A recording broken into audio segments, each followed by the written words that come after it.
hysteria. I've been waiting a long time to talk about this. Okay, so technically the treatment ended up being a good thing, but admittedly it was more the condition they lied about. As a hint to where this is going, hysteria comes from the Greek word hystera, which means uterus. By the end of the 19th century, 75% of women in America were diagnosed with hysteria. It was a term to describe a condition where an excess of emotion led to an out-of-control behavior. Symptoms included shortness of breath, anxiety, forwardness, irritability, agitation, insomnia, and even sometimes hallucinations. So, in other words, a very, very bad mood.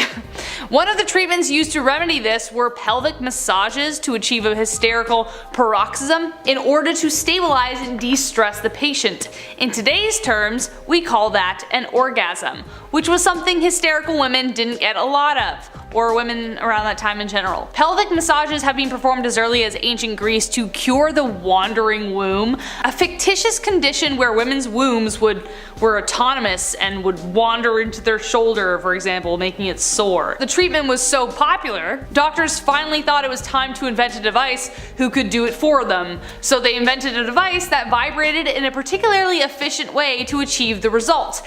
The device remains very popular today, but the term hysteria has been debunked as an umbrella term to describe a multitude of actual disorders and conditions. Number 9. The placebo effect. The mind is a powerful thing. It can tell you something is really wrong, or it can lie to you, which is one of the reasons why doctors sometimes prescribe placebos. They take advantage of the power of suggestion. In a study for the journal PLOS One, out of 783 doctors, of which 71% were registered with the UK's General Medicine Council, 97% said that they had used substances or methods that lacked therapeutic value, aka they prescribed placebos. Only a tenth said that they were actually upfront about it, but half said that the therapy helped many other patients. Some placebos included vitamin C for cancer, saline injections, and sugar pills. The effectiveness of placebos, if it is a psychological issue, only works as well as the patient believes it will. But bottom line, prescribing something that you know has actually no value is unethical. One of the worst cases actually happened recently.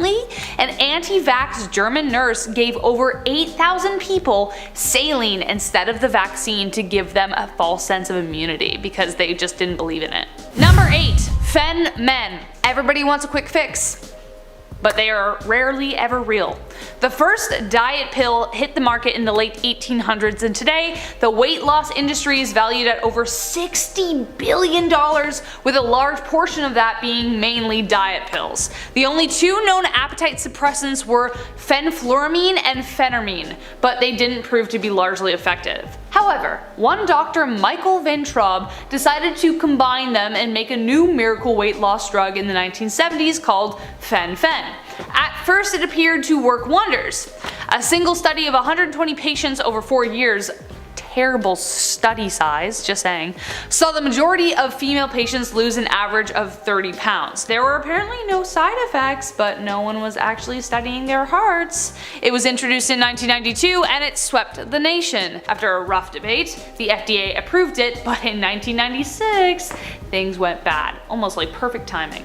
24 women taking the pills developed serious heart problems, and soon hundreds more were reported. Because of this severe oversight, the American Home and Products Corporation, inventors of Fen-Phen, had to pay $3.75 billion settlement. 50,000 more settlement cases were filed.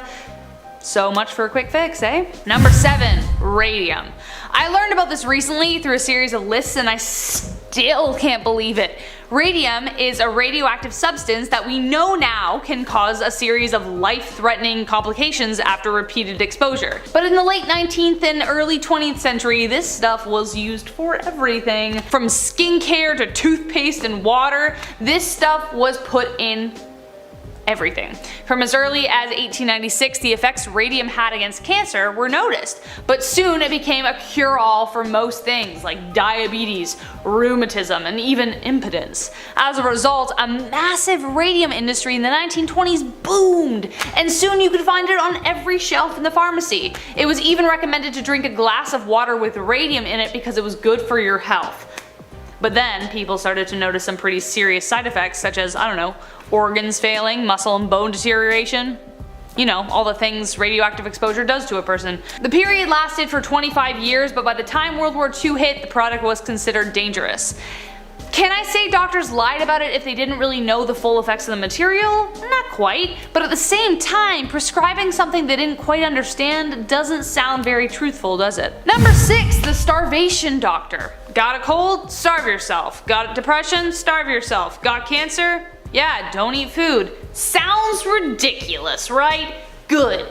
Because it is. But to Linda Burfield Hazard, it was the most sensible treatment one could do. Once she gained her medical license through a loophole, Linda preached that strict fasting was the only cure for disease. In her novels Fasting for the Cure of Disease and Scientific Fasting, the Ancient and Modern Key to Health, she spread her pseudo-scientific message wherever anyone would listen. She believed that all illnesses were a result of excess eating and that you had to starve yourself for months to stave off disease. Crazy. So she created her own sanitarium where she would only allow patients to drink tomato juice, asparagus juice, and sometimes a teaspoon of orange juice. Ridiculous. Once patients were in her care, if they tried to leave, she would have them declared insane. After 40 patients died, she was finally convicted of manslaughter in 1912 and was sentenced to hard labor. But for some reason, she was pardoned after 2 years. Then she moved to New Zealand and tried to practice there, but her license was revoked because of lack of credentials. Moral of the story, if someone tells you to starve yourself, make them watch you eat a burrito and smile. Number 5, lobotomies. Of course this was going to be on the list. The miracle procedure invented by Walter Freeman. Finally there was a way to alleviate the pain and distress of the mentally and emotionally tormented by turning them into vegetables.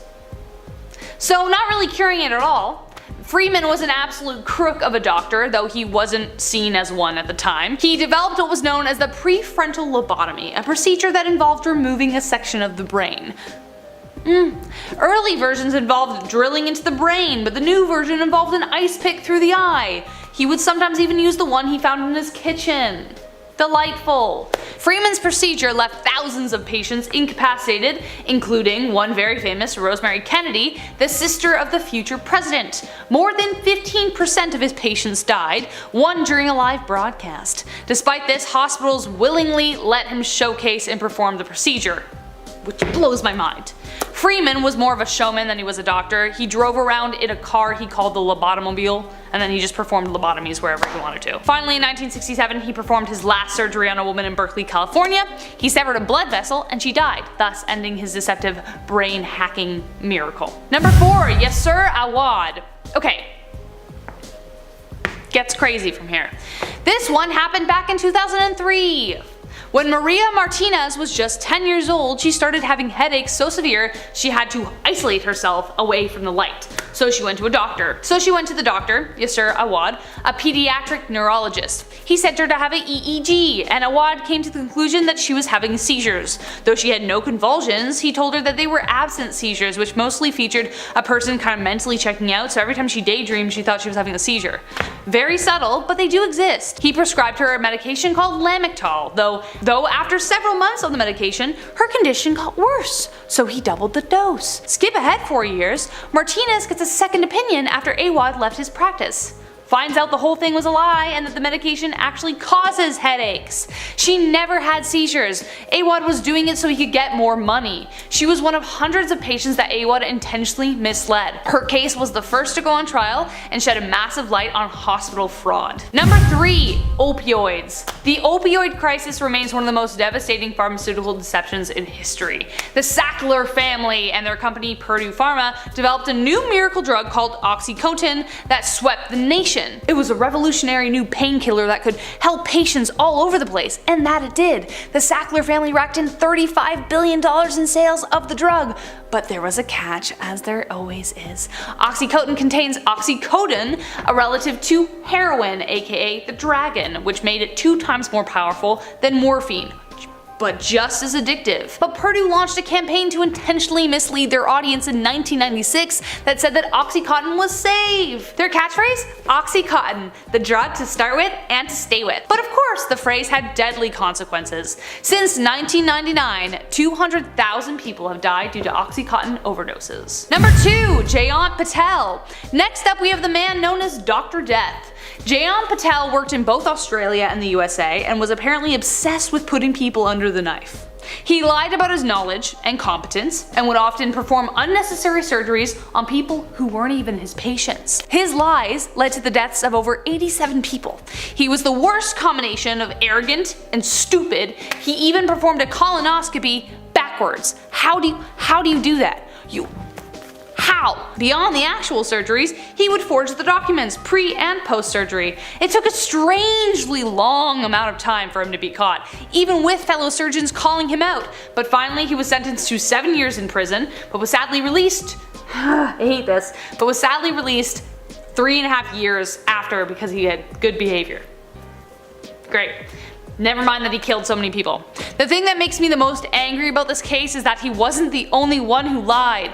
Both of the hospitals he worked at let him perform with dodgy and thin credentials, which means they share the responsibility for those deaths as well. And last but not least, number 1, trial by trachea. Though lab-grown organs are slowly becoming reality, it appears they remain too good to be true. Unless you're Paolo Macchiarini, who continues to evade criticism surrounding his artificially grown trachea treatment. In 2011, Paolo shocked the world when he performed the world's first synthetic organ transplant. He replaced the patient's trachea with a plastic tube made perfectly for him. The surgeon gained worldwide fame, so much fame that even his hospital dismissed notions that the medical miracle man wasn't up to snuff.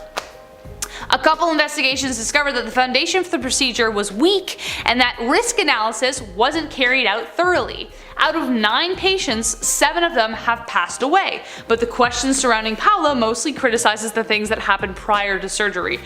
Were the patients ill enough that they required such drastic intervention, or was Paolo too eager to gain attention? I'm endlessly appreciative of the work doctors and nurses do. They are frickin' heroes. But sadly, where there are heroes, there are always villains.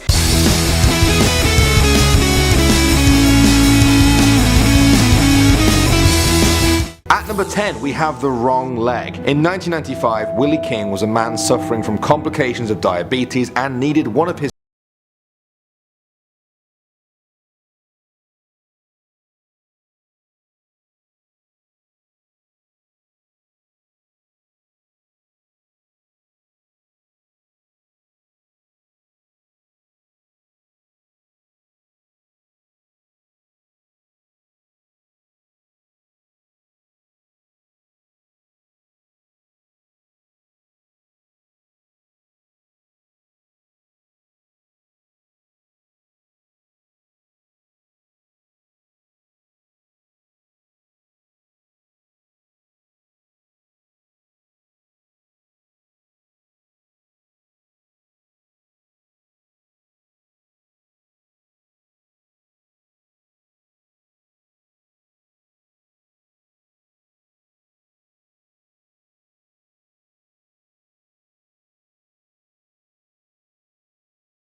1966, at the age of 45, he began performing what he called love surgery on women, in which he would alter their vulvas without their informed consent. Amazingly, he even wrote a book about this horrific practice in 1975 called Surgery of Love, where he talked very openly about the procedure and why he did it, saying women are structurally inadequate in intercourse and that this was a pathological condition that could be fixed with surgery. In reality though, his surgeries caused sexual dysfunction, infections, and resulted in him losing his medical license and being sued for $21 million by his victims. Coming in at number 6 now, we have Mladen Antolik. This Florida doctor had a medical practice just outside of Orlando where he had his license to prescribe controlled substances in schedules 2 through to 5. Now for those of us without any medical training, those substances are also known as cocaine, morphine, oxycodone, and methamphetamines.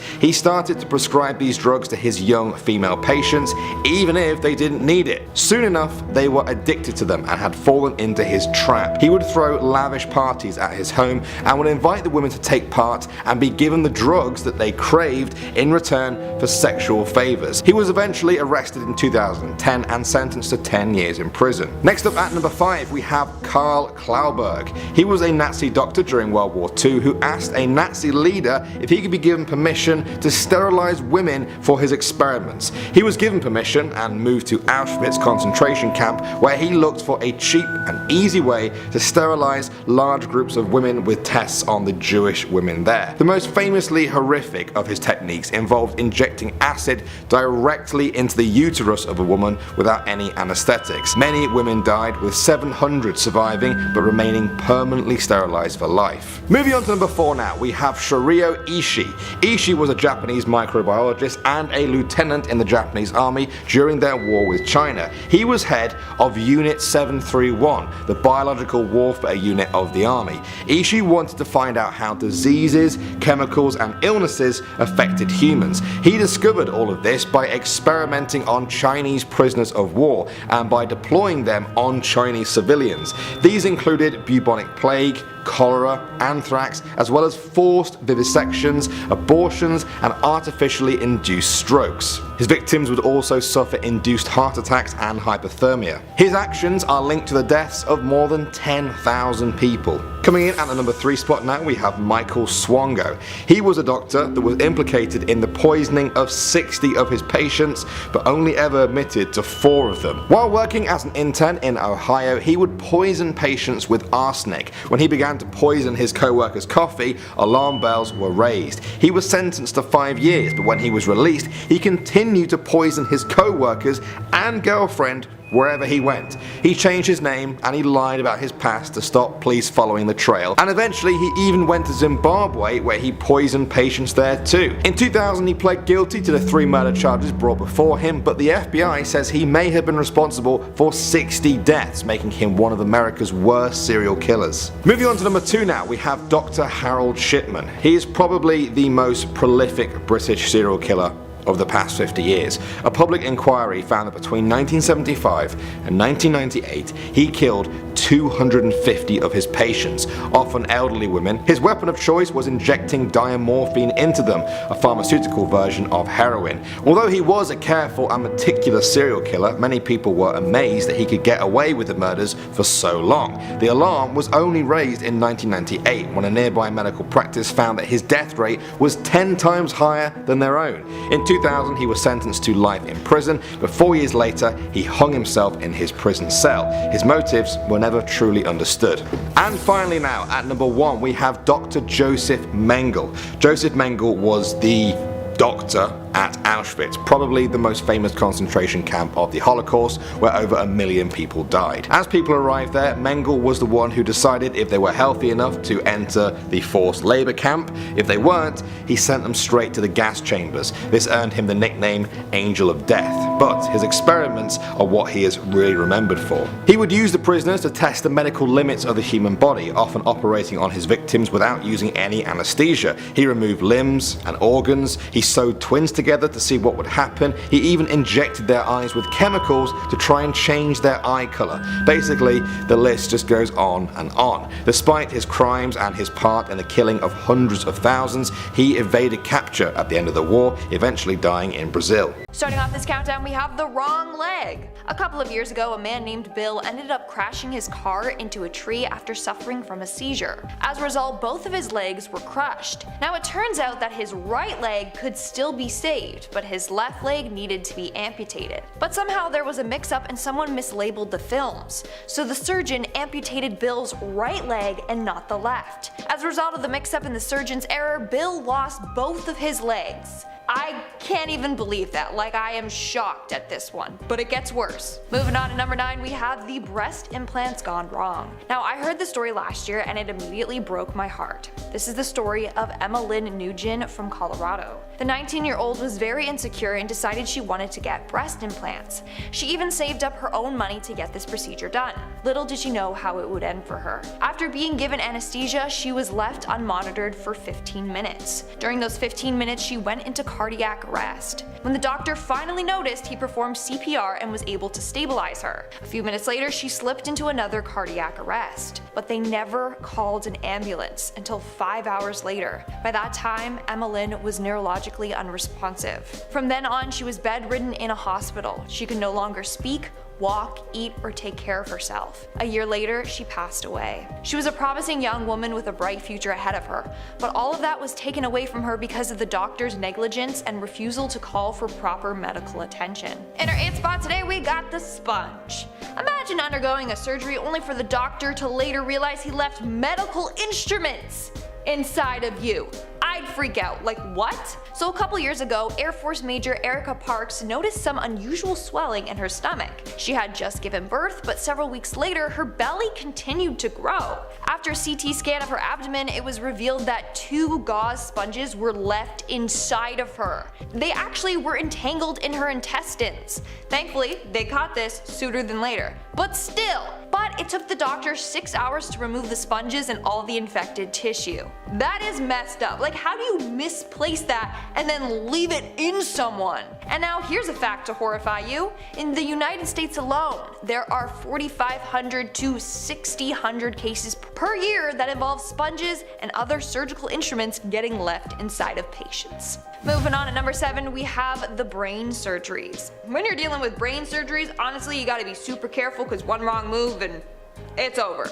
Well, today let's take a look at 3 errors that all took place in the same hospital. So it took place at Rhode Island Hospital. This hospital is known as the best hospital of the state, as well as a great placement hospital for students at Brown University. So the first incident involved a 3rd-year resident. They didn't mark the side of the brain that was going to be operated on, but I believe that got solved before the person underwent the surgery, no worries. But the second time is even worse. An experienced doctor didn't mark which side of the head he was going to operate on. He said that he believed that he would just remember. Well, turns out that he didn't remember and the patient died a week later. But that's not all. In the 3rd incident, both a neurosurgeon and the nurse at the hospital ended up operating on the wrong side of another man's brain.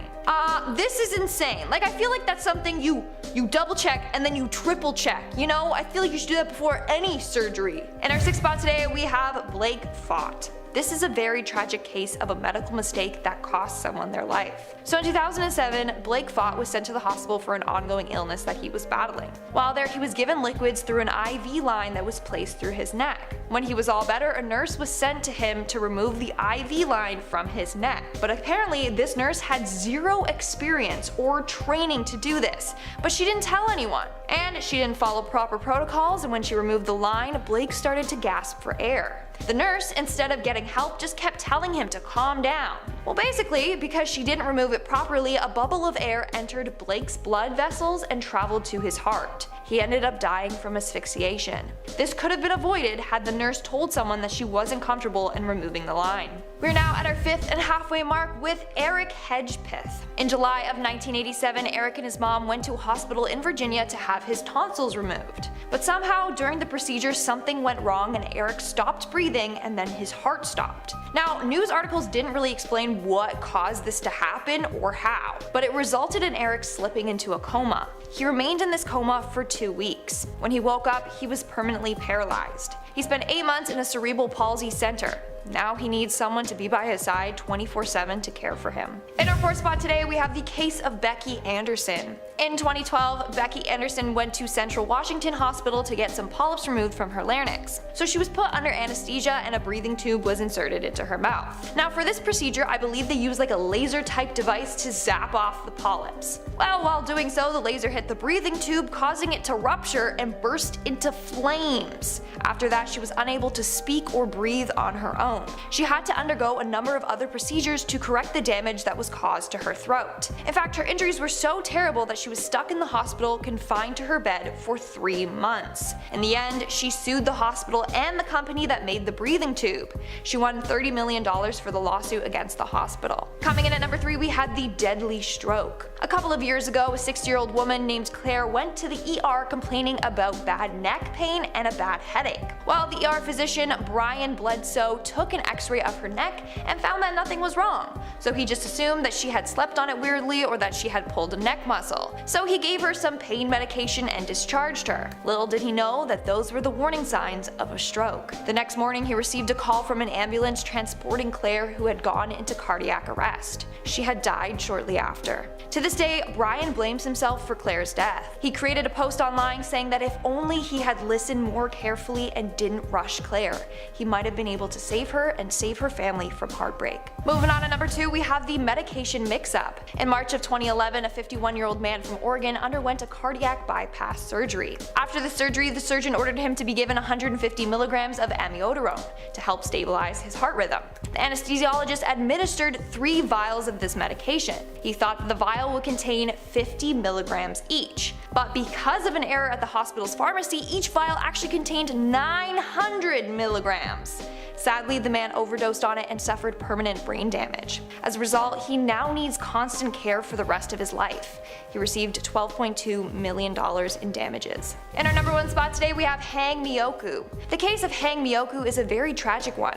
She was a former Korean model and singer that became obsessed with her looks and plastic surgery.